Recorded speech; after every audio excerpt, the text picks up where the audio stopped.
este modo ingresamos en el bloque sobre el Antiguo Testamento. Hoy es el programa número 51.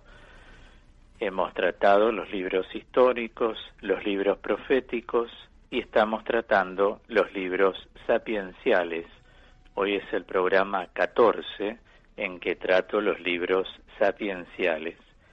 Y el libro que estamos ahora escudriñando es el libro del Eclesiastés. Sabemos que también se llama Coelet. En 2 oportunidades hemos señalado que la crisis de la sabiduría, la cual he tratado aquí en el programa, va dejando sus raíces.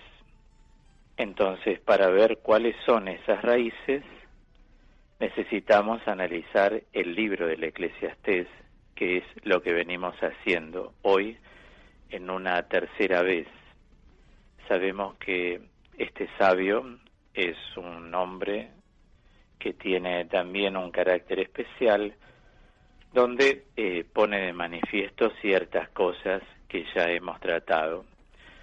Sin embargo, lo que quisiera rescatar es cómo, además de hacer, la autopresentación, como les dije la última vez que nos encontramos, Coelet nos va a decir qué es lo que se propone hacer. Pero además de decirnos qué se propone hacer, también va a dar a luz qué método va a emplear y para qué realiza esto que se propone hacer.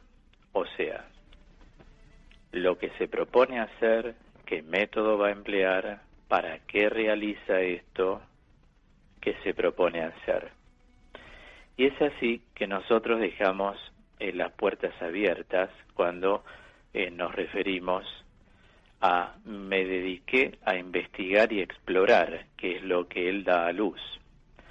Fíjense que el verbo que utiliza, explorar, hay que entenderlo en el sentido más literal. O sea, en hebreo se dice tur. Y hay un pasaje en el libro de los Números, específicamente en el capítulo número 13, cuando Moisés envía exploradores, dice la palabra, a la tierra santa, o sea, la tierra prometida. Designa 1 por cada tribu y los envía a los exploradores ¿a qué? A explorar el territorio, a ver si podían entrar confiadamente o no.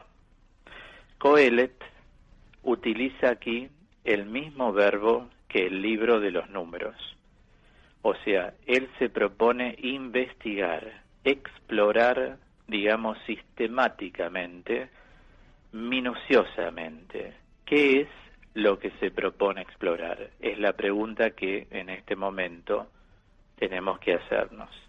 Y también podemos formularnos la pregunta de ¿cuál es el dato de esta exploración? Repito, ¿qué es lo que se propone explorar y cuál es el dato de esa exploración?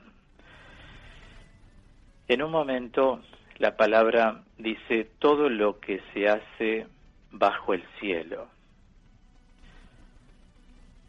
No pone fronteras ni limitaciones, digamos. Él quiere ver todo lo que pasa bajo el cielo, o sea, que es una investigación sapiencial, sistemática. Pretende dirigir la mirada hacia todo lo que acontece bajo el cielo, que es la máxima posibilidad de poder expresar esta, universalidad de los intereses que le preocupan a este autor y que constituyen el ámbito de esta exploración. Entonces, no perdamos de vista este verbo que es explorar.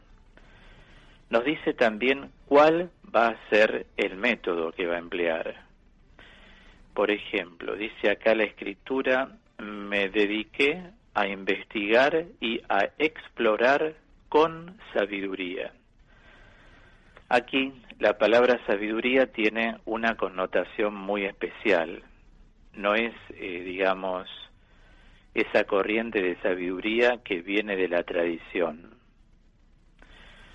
Cuando los maestros tradicionales introducían al discípulo en la sabiduría, lo que hacían era comunicarle una enseñanza, hacerle aprender todo ese caudal de proverbios, de refranes, de máximas que la tradición venía arrastrando. En cambio, Coelet se propone explorar esta realidad racionalmente. Casi podríamos decir, más exactamente, se propone investigar, explorar la realidad experimentalmente y de una manera deliberada, consciente, de una manera crítica. Se despoja de la tradición y solamente va a afirmar aquello que le muestra su propia experiencia. O sea que es un racionalista, Coelet. Podríamos decir que es un empirista, pero dentro de ciertas limitaciones, y que también es individualista, porque no se somete a la autoridad de la tradición, sino que explica la tradición en función de aquello que le va mostrando su propia experiencia. Por eso digo empirista. Es un hecho, digamos, bastante singular que en el siglo III a.C.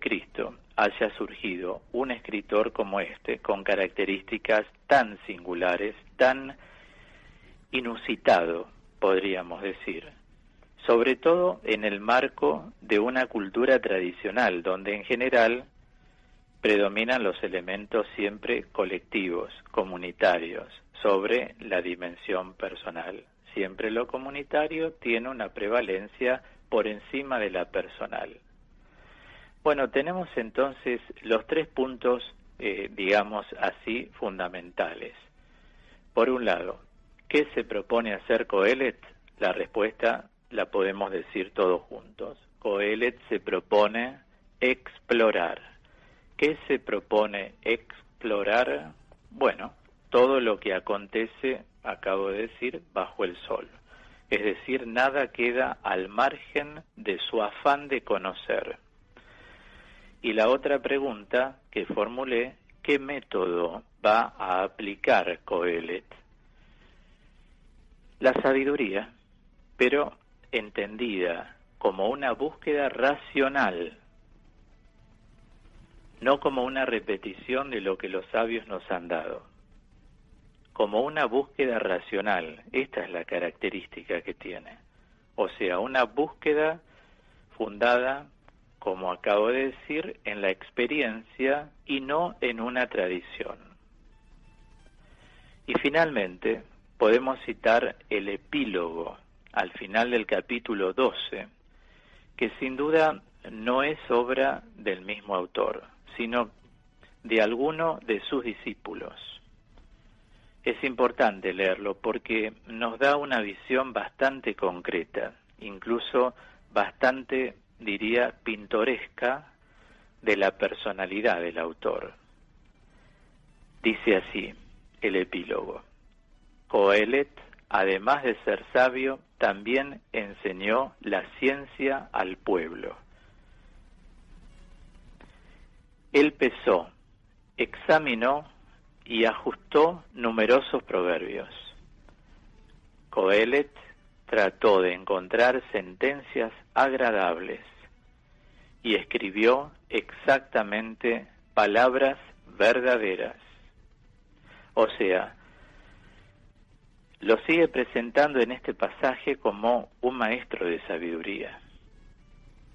Yo los voy a arrimar al libro del Eclesiastés 12, del 9 al 14. La palabra de Dios dice: los dichos de los sabios son como aguijones, y las colecciones de sentencias como mojones bien plantados, dones de un solo pastor.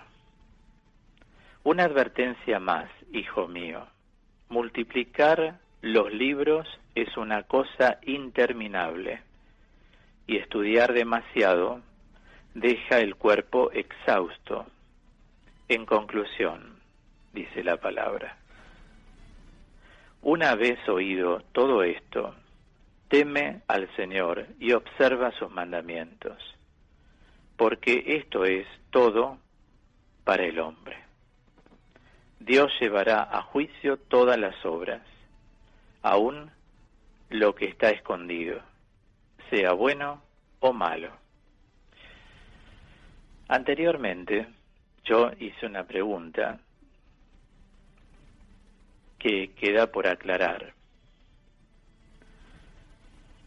que Coelet dice que va a hacer. ¿Cómo lo va a hacer?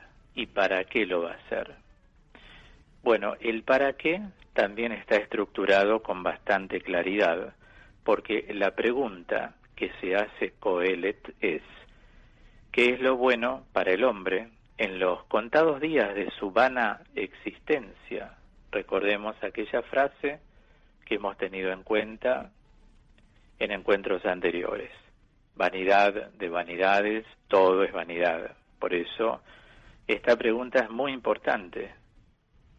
¿Qué es lo bueno para el hombre en los contados días de su vana existencia? Los días son breves. Entonces, ¿qué es lo bueno para el hombre? Repito, ¿qué es lo bueno para el hombre? Esta es la preocupación fundamental y es también la meta, el objetivo de las investigaciones que hace este sabio.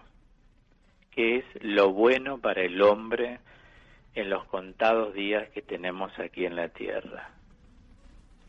De entrada dice en el capítulo 1, versículo 13, pero yo voy a leer 1 del 12 al 18, siempre del Eclesiastés. Es esta una ingrata tarea que Dios impuso a los hombres para que se ocupen de ella. Así observaré todas las obras que se hacen bajo el sol, y vi que todo es vanidad y correr tras el viento. Lo torcido no se puede enderezar, ni se puede contar lo que falta. Entonces me dije a mí mismo, yo acumulé una gran sabiduría, más que todos mis predecesores en Jerusalén, y mi corazón ha visto mucha sabiduría y ciencia. Me dediqué a conocer la sabiduría, la ciencia, la locura y la necedad, y advertí por eso que eso es también correr tras el viento, porque mucha sabiduría trae mucha aflicción, y el que acumula ciencia acumula dolor. Bueno, vamos a ver entonces por qué él dice esto. ¿Le llama la atención encontrar estas ideas en el Antiguo Testamento? ¿Qué responden a esta pregunta que les hago? Bueno, sabiduría es, según lo describe este autor, ciencia, locura, escuchamos el término necedad. En general, lo que tenemos que decir es que el libro del Eclesiastés no es toda la Biblia, pero dentro del proceso de la revelación cumple una función, claro. Y a veces es necesario también experimentar la vanidad de las cosas de este mundo. Lo malo sería quedarnos con este libro totalmente descontextualizado, como si fuera el único libro de la Biblia. Esta parte de la Biblia, quisiera que todos lo podamos entender, tiene que ser en última instancia juzgada, no como una especie de islote, digamos, sin contexto, sino como una parte muy importante del camino seguido por Dios en su revelación. El capítulo 2 de este libro nos va a ir enumerando, digamos, uno tras otro, los experimentos que realiza el Eclesiastés en esta búsqueda. Primero experimenta con el placer. De paso les digo como curiosidad que un grupo cada vez mayor de moralistas católicos comienzan a destacar el papel del placer en la vida moral. Nosotros demasiado negativamente vinculamos el comportamiento moral con la autodisciplina, con la abnegación, con la ascesis, el sacrificio, con la mortificación. Y habíamos dejado de lado el placer como elemento constitutivo, por así decirlo, del comportamiento moral, olvidando que para Santo Tomás de Aquino el tratado de moral se encuentra siempre en la segunda parte, o sea, después de la primacía de Dios viene el comportamiento moral del hombre, en la Suma Teológica. Y ese tratado moral comienza con el artículo acerca de la felicidad. Por eso, no se escandalicen si Coelet inicia su, llamémosle así, experimento sapiencial, experimentando con el placer. Dice, goza del bienestar. Así comienza, goza del bienestar. No tenemos que olvidar que el objetivo de esta exploración era descubrir lo que es bueno para el hombre, y con esa bonomía, digamos, que lo caracteriza, este experimento resulta excepcional, pero también esto es vanidad. Voy a leerles lo que dice Eclesiastés aquí en el 2.2. De la risa, dije, no es más que locura, y de la alegría, ¿para qué sirve? Después sigue, vamos hasta el 2.4. Emprendí grandes obras, me construí mansiones y planté viñedos, me hice jardines y parques.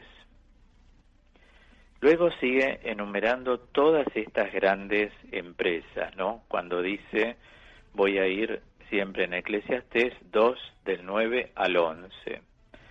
Llegué a ser tan grande que superé a todos mis predecesores en Jerusalén. No negué a mis ojos nada de lo que pedían. No privé a mi corazón de ningún placer. Mi corazón se alegraba de todo mi trabajo, y este era el premio de todo mi esfuerzo.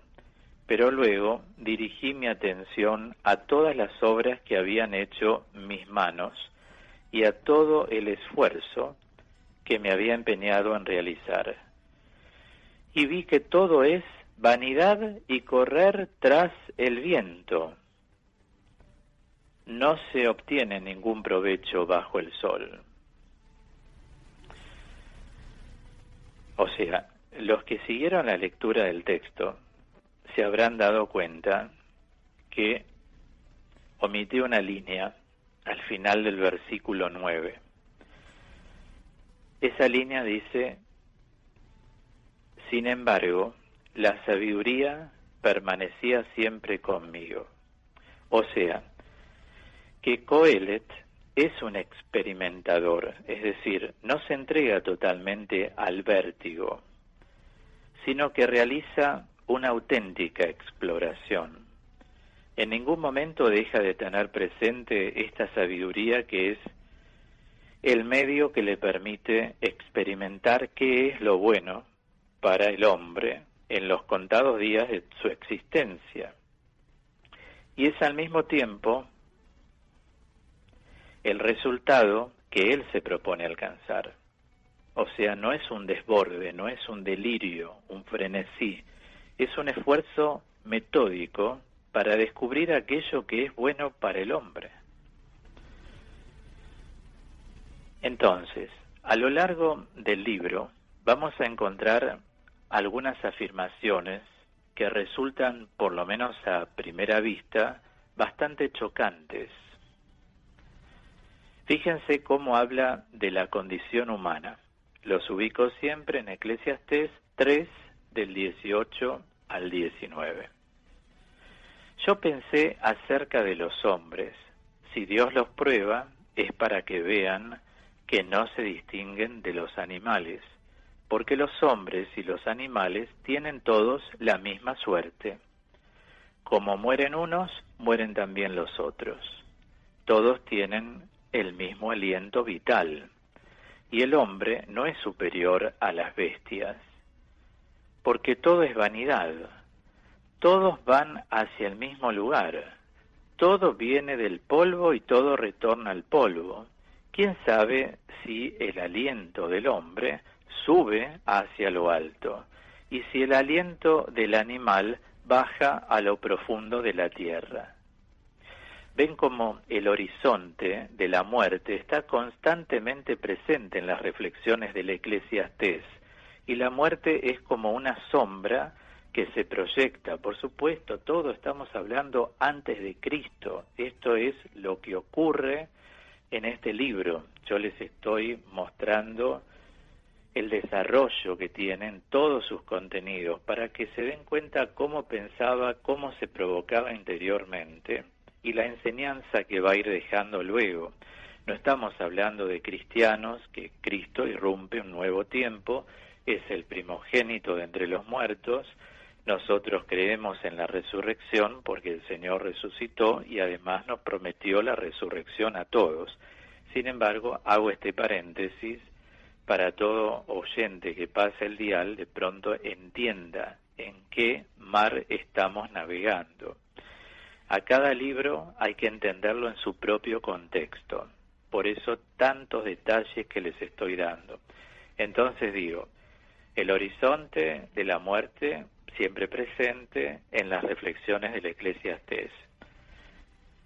Y la muerte es como una sombra que se proyecta siempre hacia la vida presente, ¿no?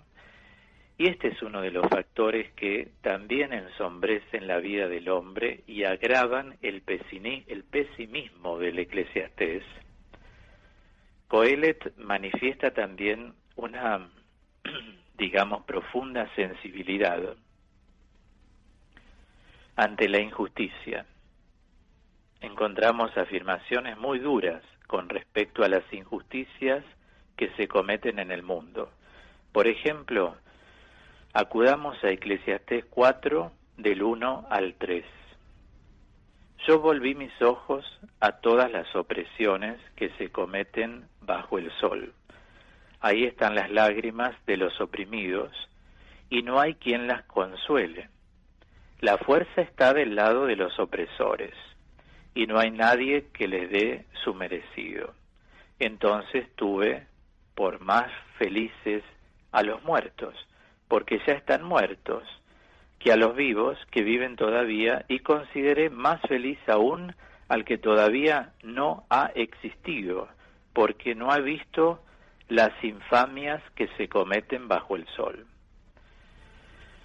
Nos damos cuenta cómo Coelet pronuncia un juicio severo sobre las injusticias y las opresiones que se cometen en el mundo, y cómo todo eso acentúa el disgusto que él siente por la existencia.